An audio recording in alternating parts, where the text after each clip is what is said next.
মুখ্যমন্ত্ৰীৰ পৰা যিটো জনামতে আগৰ যিটো কোম্পানী এই কোম্পানীৰ দ্বাৰা এই কাম নহ'ব।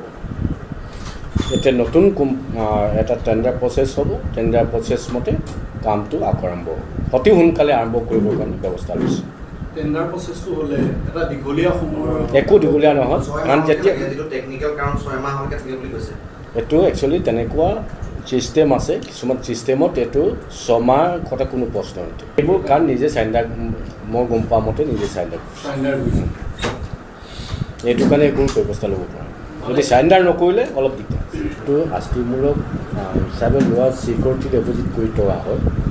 এই যেতিয়া আপুনি কাম যদি সম্পূৰ্ণ কৰিব নোৱাৰিলে ছিকিউৰিটি মানিটো প্ৰফিট, এইটোৱে শাস্তিমূলক। যোৰহাট মাজুলী দলং 5 ছেপ্টেম্বৰ বন্ধ হৈছে। 5 ছেপ্টেম্বৰ বন্ধ হোৱাৰ লগে লগে মই 6 ছেপ্টেম্বৰত আমাৰ মাননীয় মুখ্যমন্ত্ৰী চেণ্ট্ৰেল মিনিষ্টাৰ গডকাৰী ডাঙৰীয়াক আৰু প্ৰাক্তন মুখ্যমন্ত্ৰী সৰ্বানন্দ সোণোৱাল দেৱক মই অৱগত কৰিছোঁ আৰু মেইল যোগেও মই পত্ৰ প্ৰেৰণ কৰিছোঁ। আৰু মুখ্যমন্ত্ৰী ডাঙৰীয়াক মই পত্ৰৰ যোগেও জনাইছোঁ আৰু মই নিজেও লগ কৰি 2-3বাৰ এতিয়ালৈকে অৱগত কৰা হ'ল। আৰু মই আজি প্ৰতিদিন পেপাৰত দেখা পালোঁ যে এজন সাংসদে মুখ্যমন্ত্ৰীক লেখাৰ কাৰণে মুখ্যমন্ত্ৰীয়ে গুৰুত্ব দিছে বুলি কৈছে।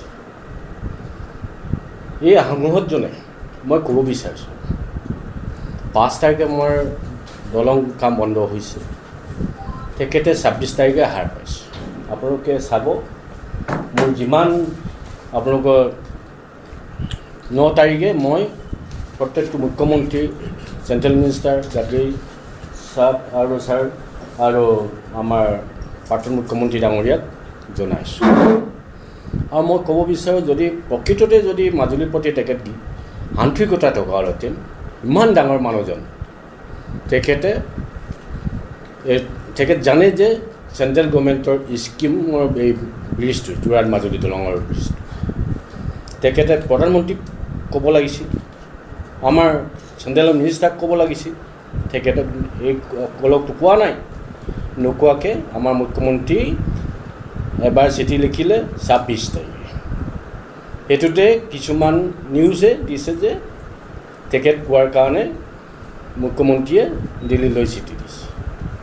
মই বিধায়ক হিচাপে মই যিটো কৰণীয় কাম মই কৰিবলগীয়াটো মই কৰি আছোঁ আৰু মই আশা আৰু বিশ্বাস আছে মুখ্যমন্ত্ৰীৰ প্ৰতি, আৰু তেখেতৰ দিনত এই কামবোৰ সম্পূৰ্ণ হ'ব আৰু মোৰ বিশ্বাস আছে।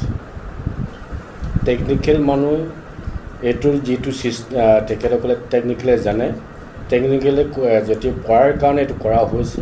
আৰু যিমান বগীবিল দলং আমাৰ যিমান কিলোমিটাৰ আছে আমাৰ ইয়াত ইমান নাই, এইটো সম্ভৱ হোৱাৰ কাৰণে এইটো কৰা হৈছে। নতুন টেণ্ডাৰ কেতিয়া হ'ব? নতুন টেণ্ডাৰ প্ৰচেছ হ'ব, এইটো প্ৰচেছত যাব আৰু সেইমতে হ'ব। আপুনি দেৰি হোৱা নোহোৱাটো আপুনি যদি ইঞ্জিনিয়াৰো হয়, ডক্টৰো হয়, আমাৰ এইটোৱেতো প্ৰব্লেম হৈছে। এতিয়া মেডিকেলত আমাৰ মানুহবোৰে ডক্টৰো হয়, চব হৈ যায়, ইঞ্জিনিয়াৰো হয়। এই চিষ্টেম হ'লেতো আৰু এইটো কাৰণে এতিয়া ডক্টৰ নথকা হ'ল। আল্টিমেটলি মোক গালি দিয়ে। আপোনালোকে নিজে এতিয়া গম পাইছে, মাৰপিট কৰিব ডক্টৰক, খেদিব। সেইটো কাৰণে এতিয়া বাহিৰৰ পৰা 2-এজন আহিও গুচি যায়। এইটো আমাৰ লোকেল মানুহৰ দুখ। সেইটো কাৰণে চবকে আমি মৰম কৰি আমাৰ কামবোৰ আদায় কৰাটো আমাৰ দায়িত্ব। চাওক, মই এজন কণ্ট্ৰেক্টৰ।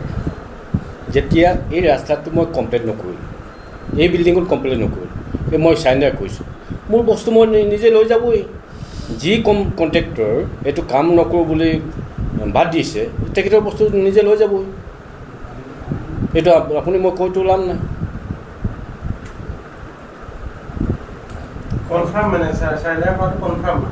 মাজুলীবাসী এইটোকে জানিব বিচাৰিছে যে UP ষ্টেট ব্ৰিজ কৰ্পৰেশ্যন যিটো মূল ঠিকাদাৰ প্ৰতিষ্ঠান, সেইটোৱে কামটো কিয় এৰি দিলে? বদ্ৰীয়ে কনষ্ট্ৰাকশ্যনৰ লগত কিবা অৰ্থনৈতিক সংঘাত নে তেওঁলোকে কামটো ভালকৈ নাই কৰা বা তেনেকুৱা ধৰণৰ কিবা এটা সন্দেহৰ আৱৰ্তত তেওঁলোকে কামটো এৰিবলৈ বাধ্য হৈছে? কাৰণ 3 বছৰ কমপ্লিট কাম কৰাৰ পাছত বৰ্তমান সময়ত কামটো আধৰুৱাকৈ এৰি দিয়াটো মাজুলী মানুহৰ আচলতে তেওঁলোকে এৰি যোৱা কামত আচলতে খুঁত আছে নেকি? এইটো এই বস্তুটো মানে প্ৰশ্ন উত্তৰ মই চাওক, তেখেতসকলে যিধৰণে মই বিশেষ গম পোৱা মতে যিটো বিলো মাৰিছে, এই বিলুৰ ৰেটত সম্ভৱ নহয় মোৰ জনাৰ মতে, কাৰণ এইটো কাৰণ নিজেই তেখেতসকলে গুচি যাবলৈ বাধ্য। প্ৰতিজন ব্যক্তিৰে আছে আৰু মাননীয় বিধায়ক ডাঙৰীয়াৰ নেতৃত্বত অসমৰ মাননীয় মুখ্যমন্ত্ৰী ডাঙৰীয়াই যিখিনি কাম কাজ অব্যাহত ৰাখিছে দলংখনক লৈ, এই কাম কাজখিনিও আপোনালোকে সকলোৱে জানে, মাননীয় মাজুলীৰ সন্মানীয় জনসাধাৰণে জানে। কিন্তু বিশেষ কাৰণত যোৱা এই মাহৰে 5 তাৰিখৰ পৰা এই দলংখনৰ নিৰ্মাণ কাৰ্যত এটা স্থবিৰতা আহিছে আৰু যিটো স্থবিৰতাক লৈ মাননীয় বিধায়ক ডাঙৰীয়া নিৰন্তৰভাৱে যোৱা 5 তাৰিখৰ পৰা তেখেতে কৰিবলগীয়া পদক্ষেপখিনি গ্ৰহণ কৰি আহিছে আৰু তাৰ আধাৰত ইতিমধ্যে আপোনালোকে সকলোৱে অৱগত হৈছে যে অসমৰ মাননীয় মুখ্যমন্ত্ৰী ডাঙৰীয়াই এটা পদক্ষেপ গ্ৰহণ কৰিছে আৰু বিধায়ক ডাঙৰীয়াই যোৱা সময়খিনিত আজি 28 তাৰিখ হ'ল, যোৱা 5 তাৰিখৰ পৰা আজি তাৰিখলৈকে তেখেতে এই ক্ষেত্ৰত কেনেধৰণৰ পদক্ষেপ গ্ৰহণ কৰি আহিছে ধৰণৰ আপোনালোকৰ সন্দেহৰ অৱকাশ আছে, সেইটো আমি এনকুৱাৰী বিচাৰিব লাগিব, সকলোৱে বিচাৰিব লাগিব। আমি কৈ আছোঁ, আমি ইয়াৰ পৰা আঁতৰত নহয়, খালি প্ৰতিবাদৰ মাধ্যমটো বেলেগ ধৰণৰ। আজি আমি যিহেতু চৰকাৰী পক্ষৰ লগত আছোঁ দল হিচাপে, সেই প্ৰতিবাদৰ মাধ্যমটোৱে হৈছে আমি লৈকে পত্ৰ লিখিছোঁ, কেনেধৰণে প্ৰেছাৰাইজ কৰিছোঁ, এই সকলোখিনি কাম আমি কৰি আছোঁ। ৰাজপথৰ প্ৰতিবাদৰ কথা কোৱা নাছিলে? নাই নাই, সেইটো ৰাজপথৰ প্ৰতিবাদৰ কথা আমি নাই। একজেক্টলি সেইমতে আমি কাগজ পত্ৰ প্ৰেৰণ কৰিছোঁ। দিম বুলি কৈছিলে, তাৰ নাই, প্ৰতিবাদ হ'ব বুলি কৈছোঁ। আৰু সময় দিছিলে 3 দিন। তাৰ কাগজ পত্ৰ আমি লিখা আছে, আপোনালোকে উপায়ুক্ত কাৰ্যালয়ত আয়ুক্তৰ কাৰ্যালয়ত বিচাৰিলেও পাব। আমি সেই ব্যৱস্থাখিনি আমি কৰি আছোঁ। দলং নিৰ্মাণকাৰী প্ৰতিষ্ঠানৰ লগত যিটো ক্লেছ আছে বা NHCI তেওঁলোকৰ লিডাৰশ্বিপ দি আছে আৰু গভৰ্ণমেণ্টে ফাণ্ডিং কৰিছে। আপুনি এটা কথা কৈছে যে দলংখনৰ যিটো টকা পইচা নিৰ্ধাৰণ কৰা হৈছে, এইটো বগীবিলৰ লগত আপুনি কম্পেয়াৰ কৰি কৈছে কম হ'ব পাৰে নে বেছি হ'ব পাৰে। এই সমস্ত কথাখিনি হৈছে বিভাগ এটাই নিৰূপণ কৰা কথা।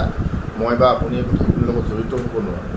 কিন্তু চৰকাৰখনৰ এটা ৰেছপনচিবিলিটি আছে, মাননীয় বিধায়ক ডাঙৰীয়াই সেই কামটোকে নিৰন্তৰভাৱে কৰিছে যে মাননীয় মুখ্যমন্ত্ৰী ডাঙৰীয়াৰ নেতৃত্বত কেন্দ্ৰীয় চৰকাৰে ৰূপায়ণ কৰি থকা মাজুলী যোৰহাট সংযোগী দলংখন মুখ্যমন্ত্ৰী ডাঙৰীয়াই কোৱাৰ নিচিনাকৈ নিৰ্মাণ কাৰ্য সম্পূৰ্ণ হ'ব।